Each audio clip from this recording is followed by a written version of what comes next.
Welcome to the S.O.A.P video series from Oak Tree Community Church in South Bend, Indiana. We are working our way through the book of 1 Kings right now, and we've reached the midpoint. There are 22 chapters, and we're starting with 11. We'll do 11, 12, and 13, most of 13 this time.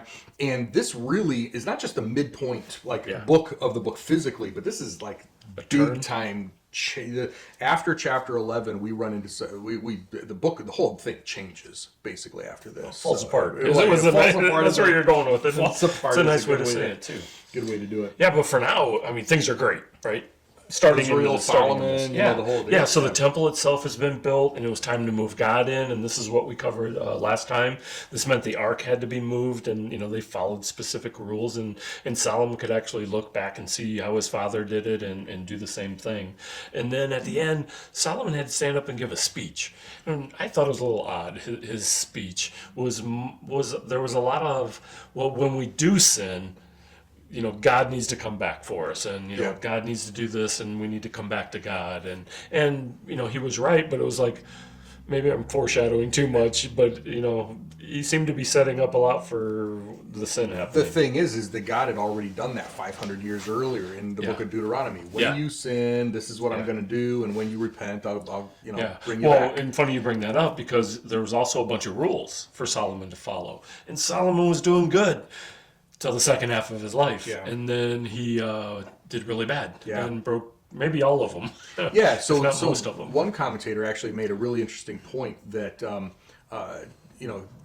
for the first couple of chapters of 1 Kings, just sort of introing Solomon, then there's a couple of really good things, and then the last couple of chapters of Solomon, which ends in chapter 11 here, is sort of like a bookend, and it's not nearly as good as the first couple of chapters where it's sort of like high point and then he just crashes and burns. Yeah, so what did he do wrong? Well, you'll be reading, he had 700 wives and 300 concubines, which 1,000 wives. Yeah.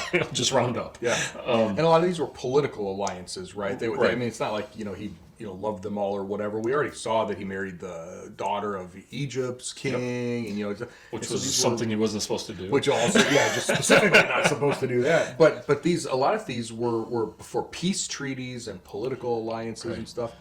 God said, I'm supposed to be taking care of you. You shouldn't have to resort to that. Yeah, but God also gives a reason why he shouldn't have married these foreign wives, and it was because they would change his alliance. Yeah. And that's exactly what happened. Not just politically. Shift his alliance to their gods. Yeah, to their gods. So not just a political alliance, but the spiritual alliance. He's no longer following the true God. Right. And chapter 11 is a litany of... Yeah, so Solomon's older now. He is...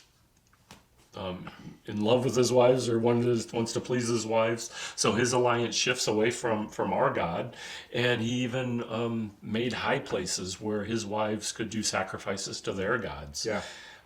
And probably the most damaging line is Solomon was not wholeheartedly devoted to God as David was. Yeah, in a very real sense. Whereas David knew God as the true and living one true God, you shall have no other gods before me. Solomon got to the point where God was basically, Jehovah was basically just the greatest of all the gods. The ark was still there, the temple was still there and beautiful, but there's all these other ones too, right? Yeah. And it's okay if we have all of these other ones on display as long as Jehovah is at the center. It's like, Yeah. So God got mad, right? And said, I'm going to take it away from you. And he specifically told Solomon, after you die, the kingdom is going to be torn away from your son.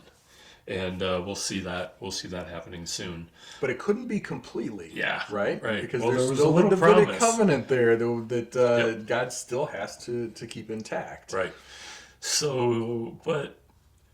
just like a parent, God has ways, right? And we'll see an interesting one here in a minute. But there's the Bible's also bringing up three problems that Solomon has, and they're in forms of people, and I thought that was interesting. And one was Hadad, the Edomite, and during David's time, Joab went in and basically exterminated all the males from Edom. Mm-hmm. This isn't, not that this happened all the time, but it wasn't a rare thing that happens. Except for, he missed one, right? He missed a young boy who actually escaped to Egypt, and he came back during Solomon's reign. and you just know he's going to cause problems there. Yeah, which is interesting because Edom is the family or the descendants of Esau, which was Jacob's brother. Okay, and Jacob, of course, is Israel, and so the Edomites and the Israelites are literally cousins, right? They lived on Mount Seir, around Mount Seir, on the southeast corner of the Dead Sea. So basically, modern day southern Jordan.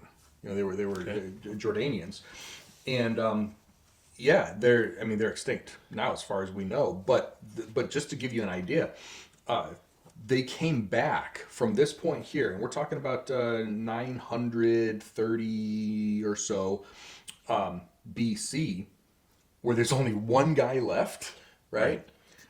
By the time we push forward 900 years to Jesus' time, King Herod was an Edomite. Wow. So they came back in enough in force that the Edomites and Obadiah is prophesies against the Edomites and everything. Right. So they became really a stickler against, or sticking point against Israel after this, because they didn't wipe them out. So there was another guy by the name of Rezon. He formed a raiding band, right? And he seemed to be poking the bear all the time. So David tried to kill him. He actually went down into Damascus and took over Damascus and kind of had his base there. And he definitely caused trouble for Solomon from Syria. Mm-hmm. So I think these are examples of everything wasn't perfect. Even, the Bible had set up everything seems perfect. Nothing is ever perfect, right? Especially with sinful nature. But then there's a third person there, Jeroboam. He was a servant for Solomon, did some work for him, and he was talking about what would happen to Israel, because he was talking to a prophet, and the prophet told him the same thing that Solomon heard earlier, but he told Jeroboam that he was going to be a ruler over Israel. Mm-hmm. And the guy actually takes off his robe and he tears it into 12 pieces, showing him the tribes. And then he hands over 11 pieces to him and says, that's what you're going to rule over, and, not this piece. Pretty good foreshadowing there. And we kind of hear the same thing twice. And to me, the interesting part here is we learned a lot about Solomon in the beginning. And that's when all the building things were going on, and he took over for his father. You would think he kept most things the same, and things were great. We don't hear hardly anything in the middle, mm-hmm. and then we hear about these bad things at the end. Yeah. And he reigned for 40 years. It's not like, he was there a while. Yeah. So then at the end of this chapter, Solomon dies, and his son, what is it, Rehoboam? Yeah, Rehoboam. Rehoboam replaces him. Yep. All right, and I know that the titles are not inspired, but when you read the title for chapter 12, you immediately know that there's going to be a problem, because it starts with loses the kingdom. Yep. It's like, he just got it. Yeah. But it's kind of cool what happened. Jeroboam, and these names are very similar, right? We're gonna see that, and I'm gonna screw them up. I'll bring that up again in a little bit. But names are going to sound similar. Some people actually will have more than one name that they're going to be referred to in different ways. So we'll do our best to help you keep names straight here. Yeah. So the new king of Israel, Solomon's son. He's king of Judah. Solomon's son is going to be the king of Judah, right? But not Israel. Right, but that's true, because we're still united, right? I'm jumping ahead. No, you're fine. No, you're fine.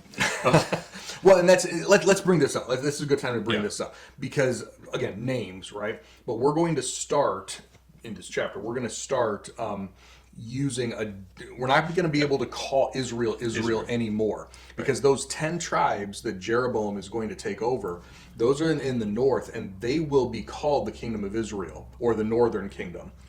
Yep. The tribe of Judah, and it will include Simeon and Benjamin eventually. Yep. Those tribes in the south, the southern kingdom, will be called Judah. That will be David's family and David's descendants. The northern tribes, Israel, will actually be lots of different. There will be different tribes. None of them will be from David. Right. So we're going to have to start being a little bit, and you were, and I was wrong in that correction. But we're going to start seeing that now, where you are going to have to, as you're reading, when you read Israel, now Israel is the north and Judah is the south. You got to think about it two different ways. Two different. Because this doesn't work. Because each one has a king. there's a whole bunch of kings on both sides. They're being replaced every other paragraph and jumping around, and you just need to take a little time with it. Yeah, it will take some time, and we'll try to help keep. But for right now, straight. we have one king. Yep, it's that's Solomon's true. son. Yep. He's trying to cement his reign. So he's being, installed as the king. And Jeroboam comes with this assembly and says, "Look, your dad had us working too hard. You're going to have us working too hard. We need to do something." And he goes, "Give me a couple days. Give me a couple days." Well, and remember from last time is that Solomon made all the other tribes work really hard, but not Except Judah. for Judah. Yeah. All the other tribes, and I think this is where we're finally seeing this come to a head here. And they're like, "You're just working us too hard." Right.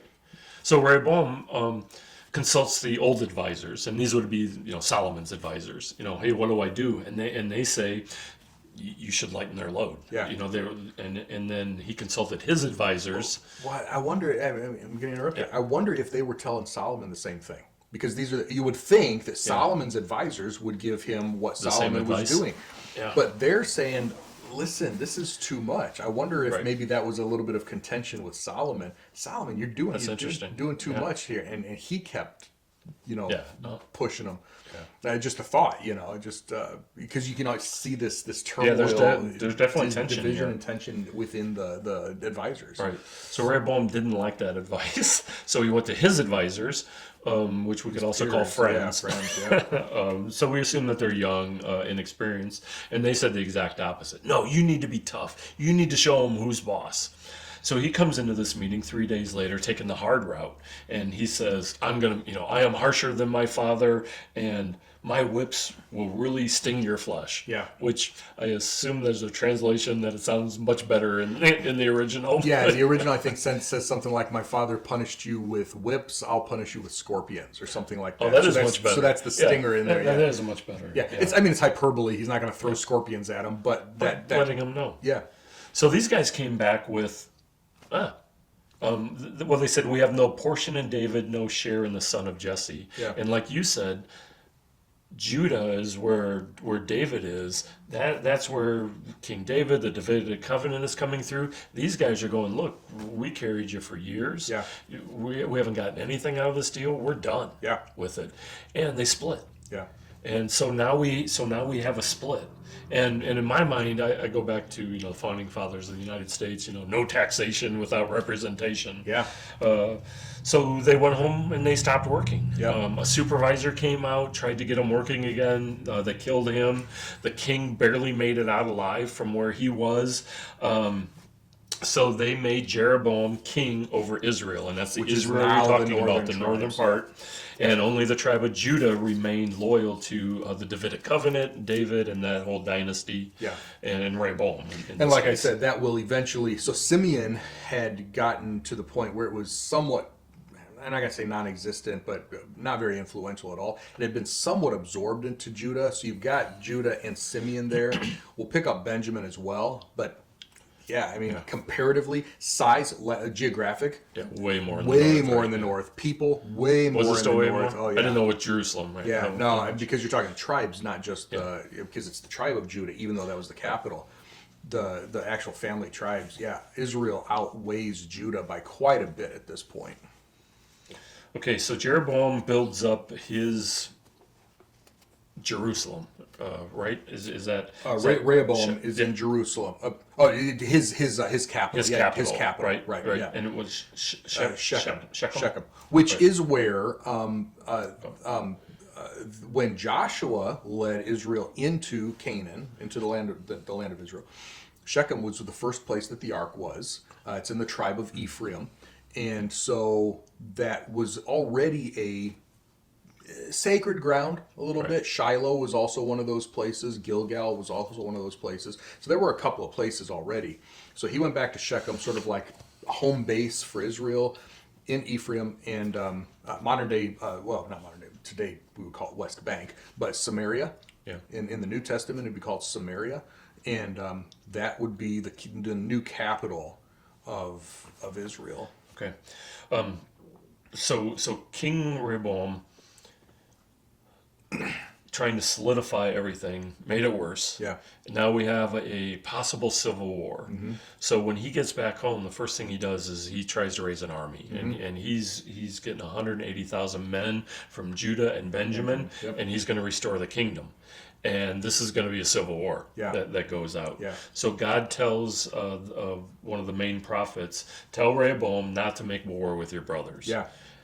Interestingly enough, that was enough. Yeah, God, yeah. God saying. Which is interesting because Rehoboam was not exactly, we don't Right. find him as like this big godly king or anything, but God says, sit down and stop. And he actually does. Well, and then he also said another great line. He said, God said this, I caused this. Yeah.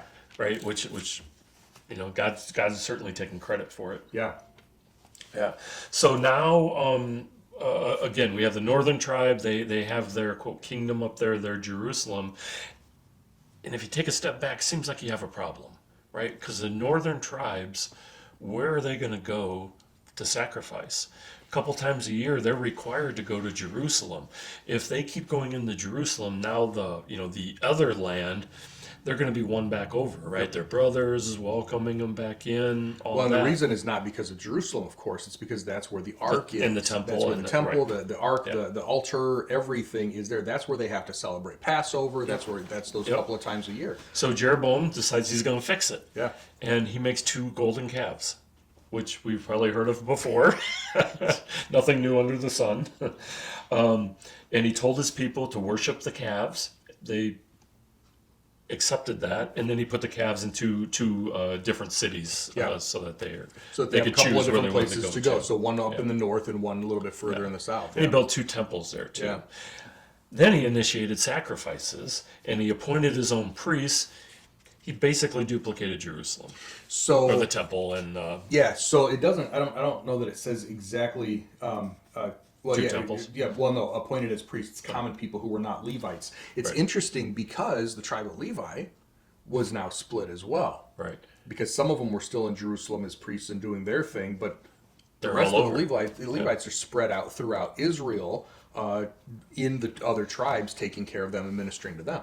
So it's not like they left them all, but yeah, he's like, I'm not even going to mess with the Levites. Well, but if you use the Levites, they would have, I'm sure, tried to get everybody back together. Right. Yeah. So now he's got priests who are not even Priests. priests appointed by God, not even of the right clan. Yeah. So, yeah. So this is wrong going into it. Yeah.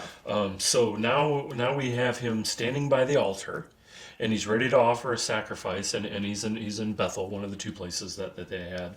And Jeroboam sees a prophet from Judah arrive, and this prophet cries out against the altar. Yeah. Dude, what are you doing? And the prophet says, Josiah will be born to the Davidic dynasty and will sacrifice you, the false priests.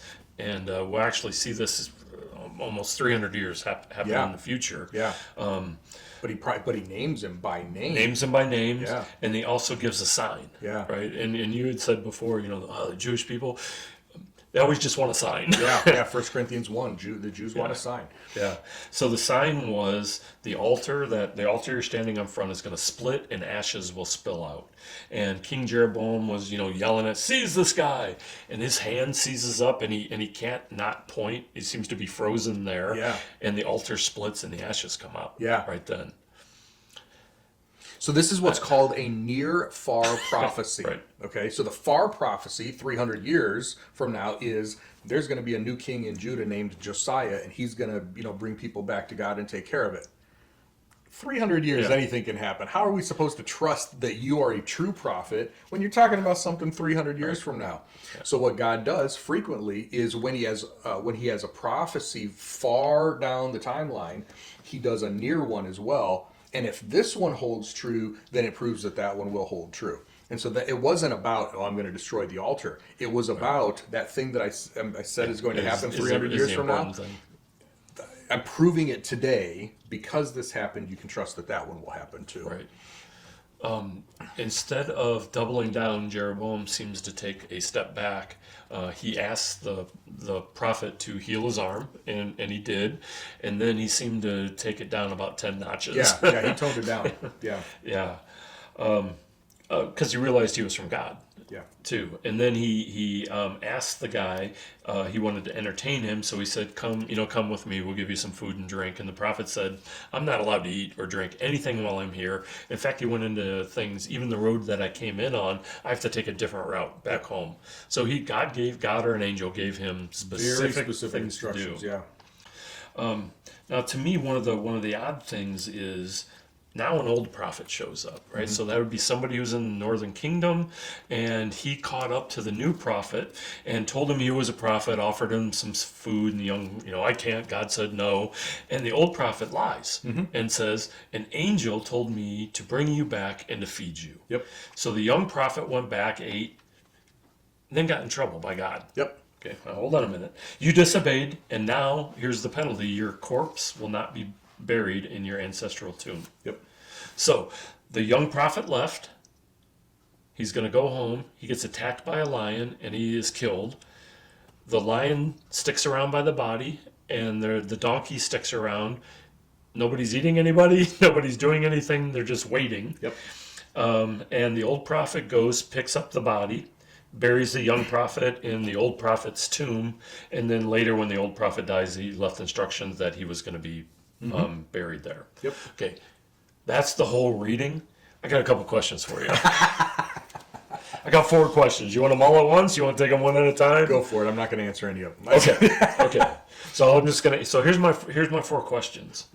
Why did the old prophet lie? What was the advantage there? Why was God only mad at the young prophet when the old prophet is the one that lied? Why didn't God also pronounce something on the old prophet? And then the last thing was, this is a lot of information to include as a by story. Yeah. It's got to have more meaning than I'm giving it credit for. So the last one, and some of this is going to be speculation because there's, like you said, it's just sort of a side story. There's not a lot of there's a lot of detail about the incident, but not about the whys. You guys say why this, why that. We don't know, right? Because we don't know. I think the point is this is how bad it's gotten. This was a prophet. He was an old prophet. He was supposed to be speaking for God. Apparently, there wasn't much work. And so he's trying to stay relevant, Right. So, an angel told me to, but it wasn't so much that it was a bad thing that he lied. Why didn't the prophet, who had just seen 2 huge miracles, who had just spoken for God, who had just said, I'm not supposed to eat or drink anything, why didn't he, throw up a quick text, a quick prayer to God? Is this true? Right. Must be true. Yeah. Yeah. Well, a prophet said it. Come on. So you can see even how I think there's some really cool applications even for Christians. We can be going really, really well, and the smallest thing can knock us off. Be careful who you listen to. Just because someone says they're from God doesn't mean they are. All of so many things that as far as applications that we could follow. Why did he do it? I don't know. Maybe to stay relevant. What's the point? Why didn't God get mad at the old prophet? Why did he kill the new prophet? Because he hadn't given a command to the old prophet. He had given a command to the new prophet. Right. And he didn't follow his rules. He didn't follow it. And he was that, literally that day he was God's spokesman. And he's not following what God said. Right. And so, he's going to have a harsher sentence. And, it's sort of an interesting, sort of a cool story. It's like, the lion didn't eat the donkey, and they were, but it's sort of sad too because this shows the state of Israel at this point already. Solomon is dead for less than a year at this point. Right. Months maybe. And we are already seeing this. Right. But already what God told Solomon has come true. Yeah. I'm going to wait till you die, but your son is not going to be ruling everything. Yeah. We're on the end, the edge of a civil war.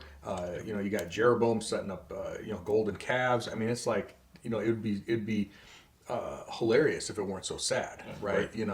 So. And the really good news is it doesn't get better next week. It doesn't get better. The rest of the story, actually. Until I think Matthew, maybe. That's right. Really, we're going to see. Ultimately, there's going to be 40 kings, and we'll talk about more of them next week. But there's going to be 40 kings between the two, and not many good ones at all. So we'll come back to that next week. So yeah, the downfall of Israel from literally last week in their golden age to now, the brink of civil war, and sort of a bad time for Israel right now. So, but there's still a lot to learn, and that's why we do these, is because this is, definitely. God recorded this for a reason. We should know it.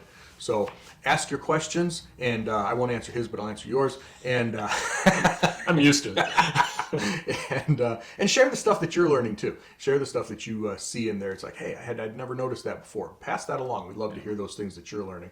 And we will pick up here at the end of chapter 13 next time. Bye, everybody.